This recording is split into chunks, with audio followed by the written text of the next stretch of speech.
Hello tout le monde. Alors aujourd'hui on va préparer un plat qui à mon avis va beaucoup vous plaire, même si certains d'entre vous n'aiment pas trop le piquant. Je pense que le parfum va prédominer. N'hésitez pas à diminuer les quantités de curry, c'est vraiment selon votre goût. Évidemment, si vous voulez que ça goûte le curry vert, il faut quand même en mettre un tout petit peu. Voilà, donc aujourd'hui je vais préparer avec vous un curry vert de poulet, bien entendu avec du lait de coco. Vous allez voir, c'est très facile, il suffit d'avoir les bons ingrédients. Alors bien entendu, quand on parle de curry au poulet, il y a du poulet. Ici c'est de la dinde, mais ça ne change pas grand chose.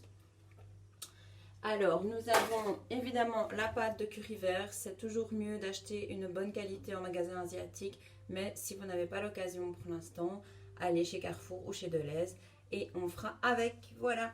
Alors, la sauce gnoc mam, je ne pense pas que je dois encore la présenter. Le lait de coco, vous voyez ici que c'est la marque Carrefour. Vous savez bien que ce n'est pas ce que je préfère. Mais bon, faute de griffe, on mange des merles. Et le sucre d'agave. Voilà, nous allons continuer la préparation de notre poulet au curry vert et lait de coco. Comme je vous l'ai dit tout à l'heure, j'ai fait pocher mon poulet dans un petit bouillon avec du gingembre. Mais on peut également placer le poulet cru émincé dans la sauce au lait de coco et la cuire gentiment. Il y a deux options, j'ai choisi celle-ci pour aujourd'hui. Alors, je suis également en train de faire chauffer un filet d'huile dans une poêle. Et je vais aller y placer, dès qu'elle sera chaude, pour rappel, c'est quand c'est trop chaud pour ma main, je vais aller y placer la pâte de curry vert que je vous ai présentée tout à l'heure, qu'on trouve en épicerie asiatique. Alors ici j'ai une petite quantité de poulet, donc je vais commencer gentiment à mettre une partie du curry. Je vais commencer par une demi-cuillère à soupe et puis on rajoutera en fonction de notre goût. Voilà, comme ça vous savez tout. Le but de cette manœuvre, c'est de faire dégager les parfums du curry vert.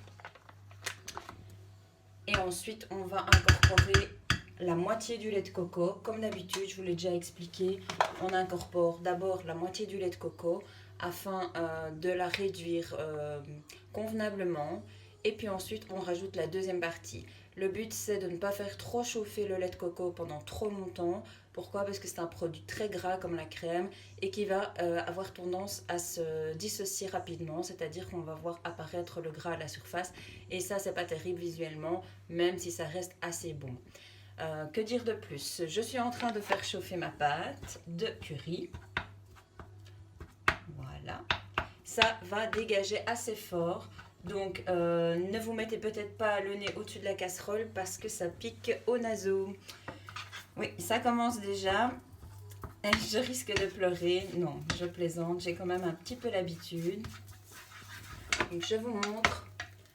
La pâte de curry est en train de chauffer. Aujourd'hui, je réalise une toute petite quantité.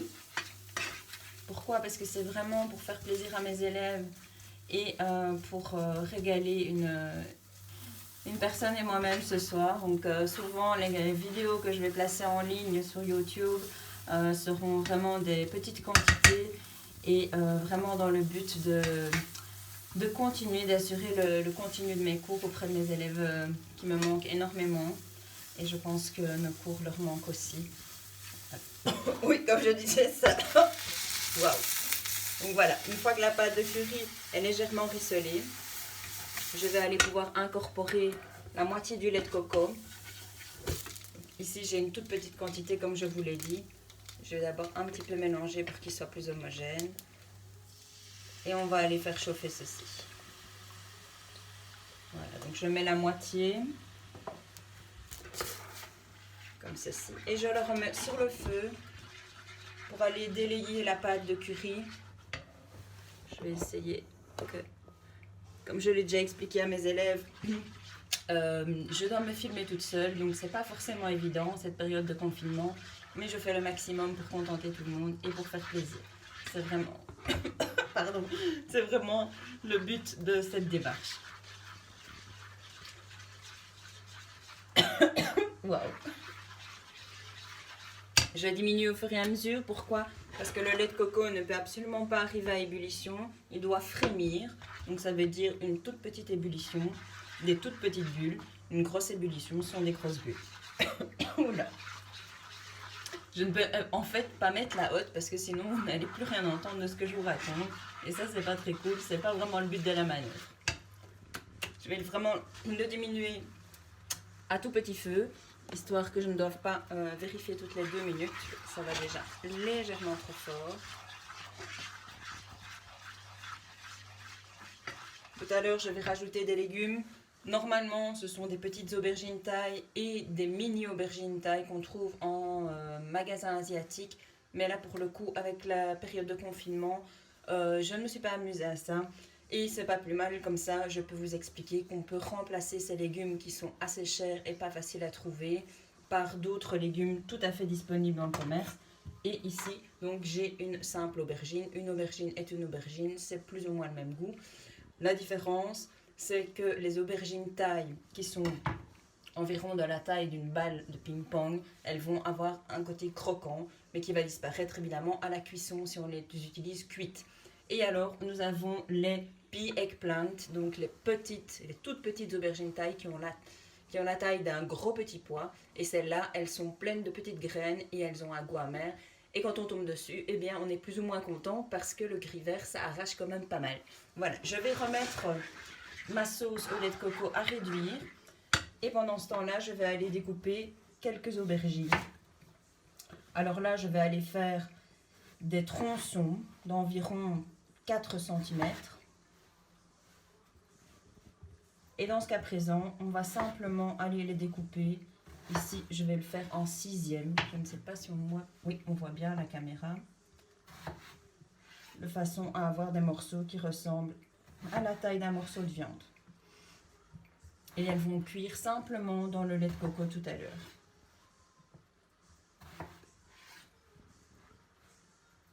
Voilà. On peut également rajouter des courgettes. Étant donné la quantité que j'ai fait aujourd'hui, je ne vais pas en mettre, ce sera suffisant avec les aubergines.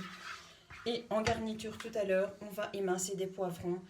On va toujours marier un curry vert avec du poivron rouge pour changer les couleurs et un curry rouge avec des poivrons verts, c'est vice versa évidemment. Et bien entendu, on peut toujours utiliser les jaunes parce que eux, évidemment, ils se marient avec toutes les couleurs.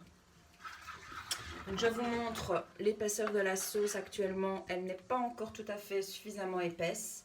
Donc je vais encore la faire réduire un tout petit peu. Ouais, c'est pas de la tarte, hein, sans hotte, je vous le dis. Voilà, ça continue à réduire. Je vais vous montrer comment on amasse la viande. Tout à l'heure, on l'a pochée dans le petit coupe-bouillon, je vous rappelle. Je vais aller la tailler en morceaux qui sont faciles à faire rentrer dans la bouche. Le but, c'est de ne pas s'en mettre partout.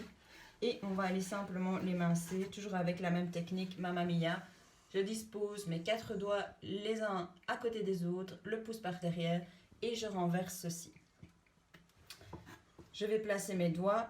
La lame de mon couteau va être contre le plat de mes doigts et je fais un mouvement de balancier comme ceci.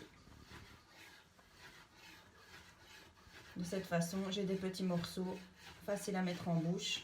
En Thaïlande, on ne découpe jamais sa viande. Ce sont toujours des petits morceaux qui sont faciles à mettre en bouche. Voilà, voilà. Alors, j'ai triché tout à l'heure, j'en ai fait déjà quelques-uns que je vais rajouter dans mon petit plat. Et cette viande pochée, on va la rajouter tout à l'heure dans le poulet, dans la sauce au curry vert, pardon. Voilà, comme ça vous voyez bien. On y va.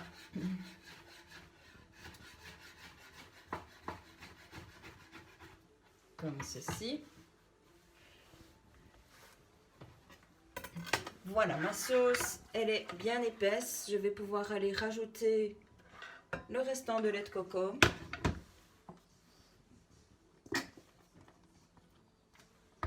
Et comme je suis une petite tricheuse, je vais aller rajouter un tout petit peu d'eau dans la boîte pour récupérer un maximum de lait de coco. Je vous laisse, je reviens dans un tout petit moment.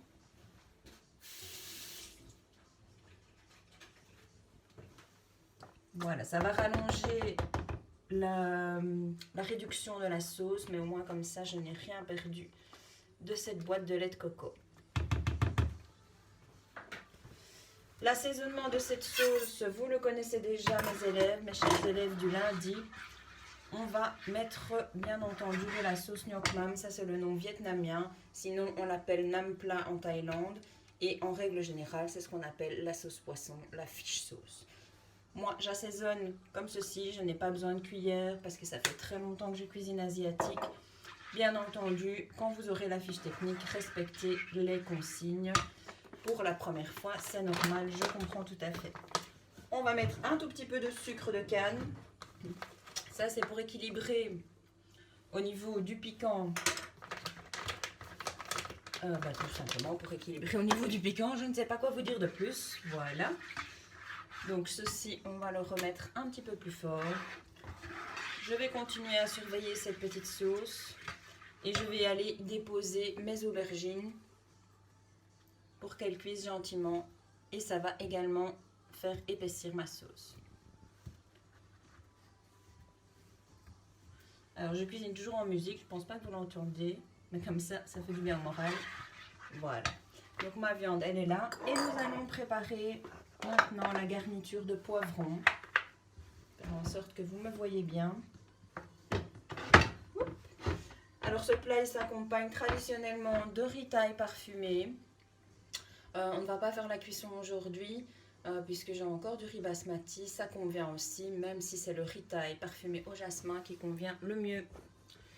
Pour la découpe du poivron, je vais aller tailler un quart pour aujourd'hui parce que je n'ai vraiment pas besoin d'une grande quantité. Voilà. Hop.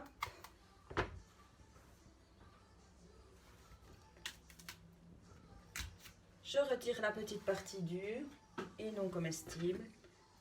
Même chose ici, la petite partie blanche, je la retire. Je vais la couper en deux, le couper en deux, pardon, et l'émincer assez finement. Pourquoi fin? Parce qu'on va aller placer ça en garniture par au-dessus du curry. Et vous savez comme moi que le poivron rouge cru, c'est délicieux.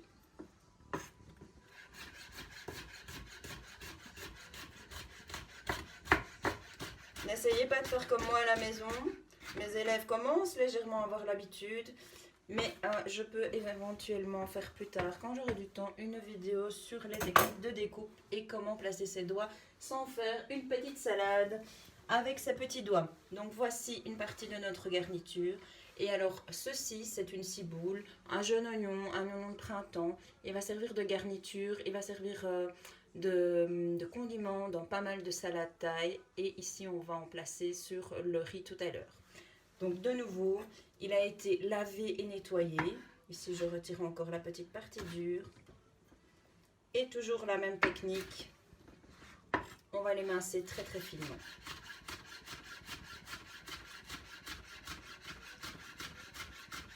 Voilà.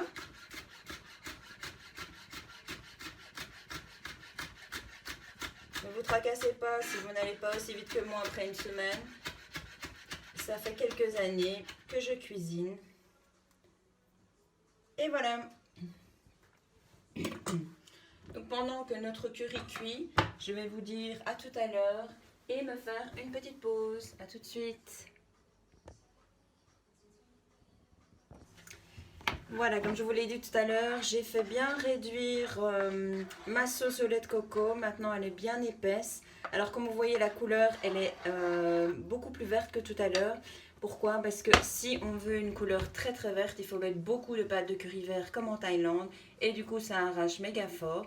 Donc, moi, je triche légèrement pour avoir le côté esthétique. Bon, si vous n'aimez pas, vous n'êtes pas obligé.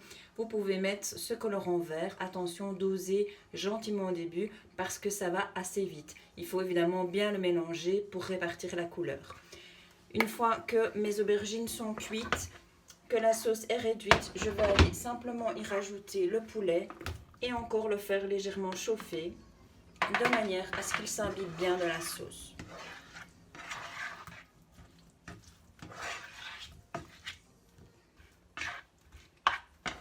Voilà, je vous montre tout à l'heure comment dresser cette préparation. A tout de suite. Et voilà, notre poulet au curry vert est terminé. Je vous montre le résultat fini. Vous voyez que j'ai dressé sur l'assiette avec du riz garni avec des jeunes oignons émincés très fins, des oignons frits et en garniture sur notre poulet au curry vert, des petites lanières de poivrons rouges, Je vous dis à très bientôt. Si vous essayez la recette, surtout mes élèves, dites-moi si ça vous a plu et donnez-moi vos commentaires, ça me fera super plaisir. À très vite les amis.